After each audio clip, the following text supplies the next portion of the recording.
Hi hello viewers, welcome to మీ TV షార్ట్స్ని like చేయండి, షేర్ చేయండి, సబ్స్క్రైబ్ చేసుకోండి. ఈరోజు నేను మీతో ఎగ్ ఫ్రైడ్ రైస్ షేర్ చేసుకోవాలనుకుంటున్నాను. ఫస్ట్ స్టవ్ వెలిగించుకోవాలి. స్టవ్ పైన కడాయి పెట్టుకోవాలి. కడాయిలో 4 to 5 టేబుల్ స్పూన్స్ కౌగి వేసుకోవాలి. పచ్చిమిర్చి, కరివేపాకు, జీలకర్ర వేసుకొని కొంచెం ఫ్రై చేసుకోవాలి. నేను మ్యాగీ మసాలా యూజ్ చేసి ఎగ్ ఫ్రైడ్ రైస్ చేస్తాను. 2 ఎగ్స్ తీసుకోవాలి. ఇట్ డిపెండ్స్ ఆన్ అండి. మన ఇంట్లో 4 to 5 మెంబర్స్ ఉంటే ఒక హాఫ్ డజన్ తీసుకోవాలి. నేను ఇద్దరికే చేస్తున్నాను కాబట్టి 2 ఎగ్స్ తీసుకున్నాను. ఎగ్స్ పగలగొట్టి ఈ విధంగా ఫ్రై చేసుకోవాలి. మంచిగా ఇలా ఫ్రై చేసుకుంటూ ఉండగానే కొంచెం పసుపు వేసుకోవాలి.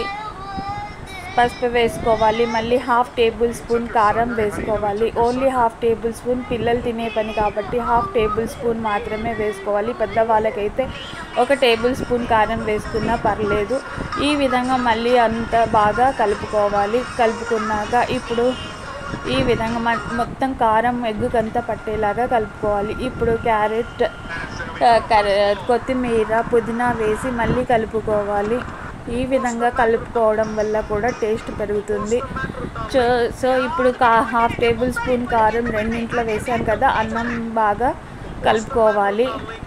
కొత్తిమీర వేసుకొని ఈ విధంగా కలుపుకున్నాక ఈ అన్నంని మొత్తము మన ఎగ్లోకి ట్రాన్స్ఫర్ చేసేసుకొని ఎగ్ బుర్జీలోకి సో ఈ విధంగా మంచిగా కలుపుకొని చివరిలో పెప్పర్ వేసుకోవాలి. నేను ఇక్కడ సాల్ట్ ఎందుకు యూజ్ చేయలేదంటే ఆల్రెడీ మ్యాగీ మసాలాలో సాల్ట్ ఉంటుంది కాబట్టి మీకు కన్నా తక్కువ అయితే సాల్ట్ యాడ్ చేసుకోవచ్చు.